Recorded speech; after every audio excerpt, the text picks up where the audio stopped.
Shalom bagi anak-anak ibu kelas 7 dimanapun berada. Kembali kita belajar dalam pendidikan agama Kristen di tahun yang baru ini. Ibu berharap sebelum anak-anak ibu mendengarkan video pembelajaran ini, anak-anak ibu sudah terlebih berdoa. Dan jangan lupa untuk menulis daftar hadir di kolom komentar dengan menulis nama, kelas, dan hadir. Jadi ibu juga berharap anak-anak ibu memperhatikan video pembelajaran ini sampai selesai. Sehingga anak-anak ibu boleh memahami materi pada bab 9 ini. Baiklah, kita akan belajar dari bab 9, solider terhadap teman dan sahabat. Sekarang kita perhatikan pengertian solider ataupun solidaritas teman dan sahabat. Satu-satu kita lihat. Kita perhatikan pengertian solidaritas adalah berbela rasa pada sesama, menunjukkan sikap empati dan simpati.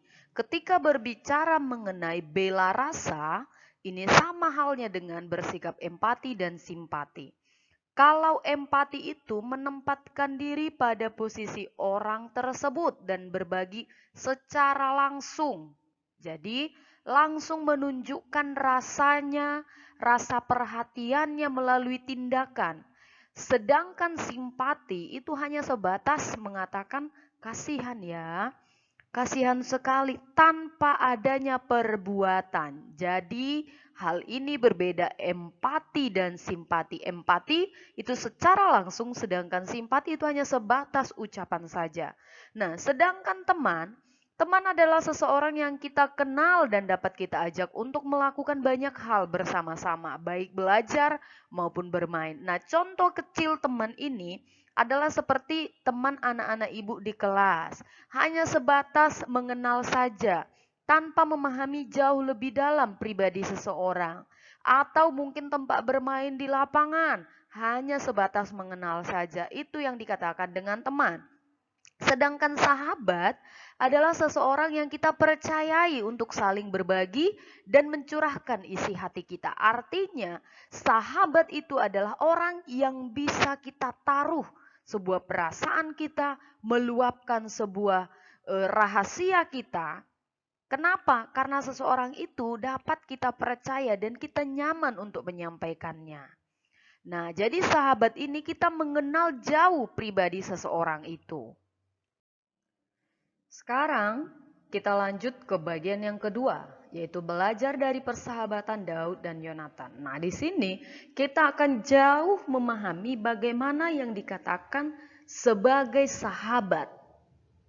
Nah, di sini kita ambil contoh Daud dan Yonatan. Anak-anak ibu boleh buka dari 1 Samuel 18 sampai itu pasal 18 sampai itu kepada pasal yang ke-20. Ya. Nah, perjalanan sahabat bisa bertemu, ya ini diawali dengan adanya pertemuan antara Daud dengan Raja Saul yang dipimpin pada saat itu kerajaan adalah Saul. Dan pada saat itu Daud mengalahkan Goliat sehingga Raja Saul sangat merindukan untuk bertemu dengan Daud. Dan itu akhirnya Panglima Abner mengantar Daud untuk menghadap Raja Saul.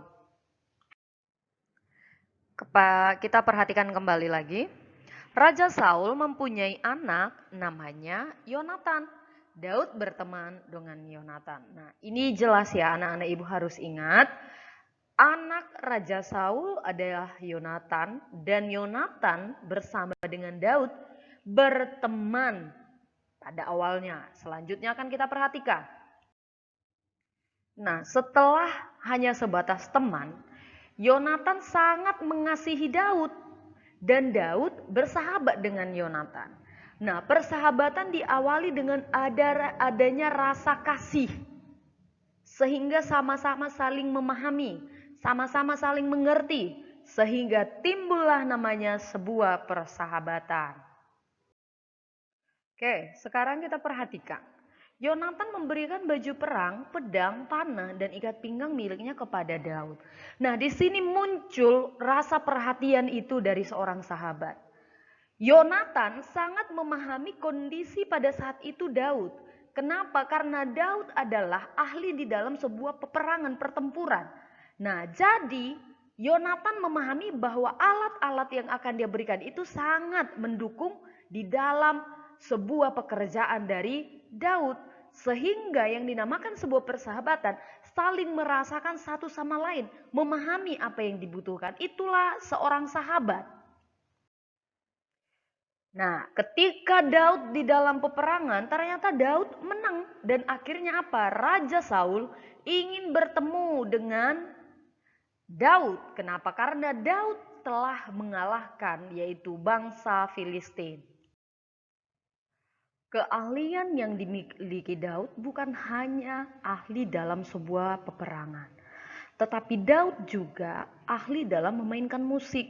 Kenapa? Karena dia sering melakukannya ketika dia mengembalakan domba-domba yang dipercayakan oleh ayahnya. Nah, jadi dari sana dia belajar dan akhirnya Daud paham untuk memainkan alat musik. Dan dia melayani Raja Saul dengan mendengarkan dia memainkan musik kecapi.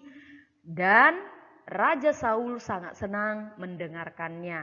Nah, dari sinilah timbul rasa kebencian Raja Saul kepada Daud. Kenapa? Karena banyak orang yang memuji-muji dia. Kalau Daud mampu mengalahkan yaitu berlaksa-laksa. Sedangkan Saul mengalahkan hanya beribu-ribu. Tentu laksa itu lebih dari tinggi daripada beribu-ribu. Nah, dari kebenciannya itu tadi Raja Saul berniat untuk menangkap yaitu Daud. Karena dia takut. Maka dia akan menggantikan posisinya. Sehingga Yonatan memberanikan untuk berkata kepada ayahnya, Raja Saul, bahwa Daud itu anak yang baik. Kenapa ditangkap? Nah, ini salah satu pembelaan kepada sahabat karena dia memahami bagaimana baiknya sahabat antara mereka berdua. Nah, jadi di sini kita harus bersahabat itu harus mampu membela ketika sahabat kita berada di posisi yang benar. Ketika Yonatan sudah memahami apa yang menjadi maksud ayahnya Saul, maka Yonatan dan Daud mempunyai satu rahasia. Apa rahasia mereka?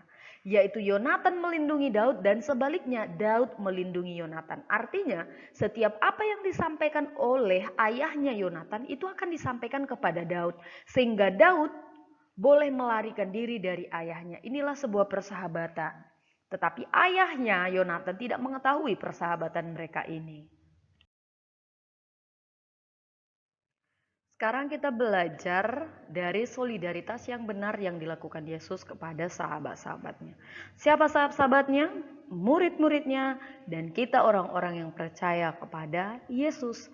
Ada beberapa hal yang perlu kita perhatikan dalam persahabatan Yesus dengan murid-muridnya. Di antaranya satu, Yesus selalu berdiri di pihak mereka dan membela mereka. Nah, di sini Yesus berada di pihak yang benar dan membela mereka yaitu murid-muridnya ketika posisi mereka benar.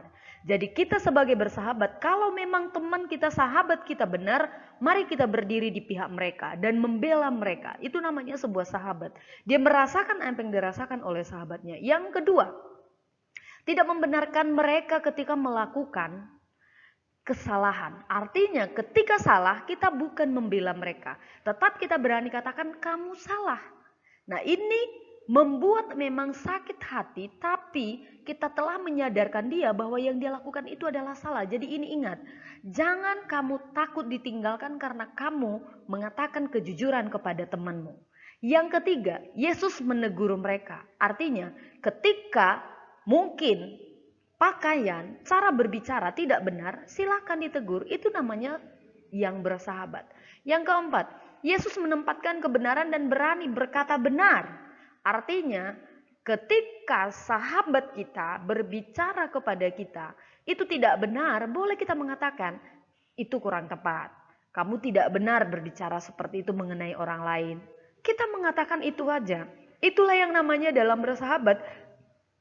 Kita tidak ikut ketika sahabat kita itu salah, tapi ketika dia salah, kita benarkan. Supaya apa? Dia menyadari bahwa yang dia lakukan itu adalah salah. Itulah di dalam persahabatan. Nah, ini bagian 2 ini artinya ini nanti anak-anak ibu nggak usah catat ya. Ini adalah penjabaran dari tadi yaitu persahabatan Daud dan Yonatan. Nanti ini anak-anak ibu baca supaya bisa menjawab, ada soal nanti ibu berikan. Tadi yang ada gambar itu ringkasannya dari yang ini. Nah ini penjabarannya ya. Nanti silahkan anak-anak ibu baca. Ini juga sambungannya ya. Silahkan nanti dibaca, dipahami. Karena ini tadi sudah ibu terangkan, ini adalah teksnya. Dan ini lanjutan yang terakhir ya. Ingat tadi udah ibu bilang dibaca bagian yang kedua. Tadi memang sudah ibu jelaskan, tapi ini adalah teksnya supaya lebih memahami nanti untuk menjawab tugas yang akan ibu sampaikan. Oke, sekarang kita masuk ke tugas. Bacalah bagian 2 tadi yang disampaikan, belajar dari persahabatan Daud dan Yonatan. Temukan dalam teks tersebut yang menjelaskan persahabatan Daud dan Yonatan. Mana di sana yang menurut pendapat anak-anak ibu, mereka itu menunjukkan bahwa mereka adalah bersahabat. Dari sudut mana tadi? Ada beberapa hal yang sudah ibu jelaskan ya. Dan nanti perhatikan teksnya itu. Yang kedua, Yesus dalam bersahabat dengan murid-muridnya bersikap tegas. Apakah ketika kamu memiliki sahabat, sikap kamu sama seperti tindakan Yesus? Nah, ya sama. Dan silahkan anak-anak ibu jelaskan. Jadi ingat, tugasnya dikerjakan di selembar double folio dengan menulis nama kelas bidang studi. Demikian pembelajaran kita. Semoga pembelajaran ini dapat kita lakukan dalam persahabatan kita dan dalam pertemanan kita, terlebih untuk anak-anak ibu dimanapun berada. Demikian pembelajaran, ibu ucapkan shalom, salam sehat.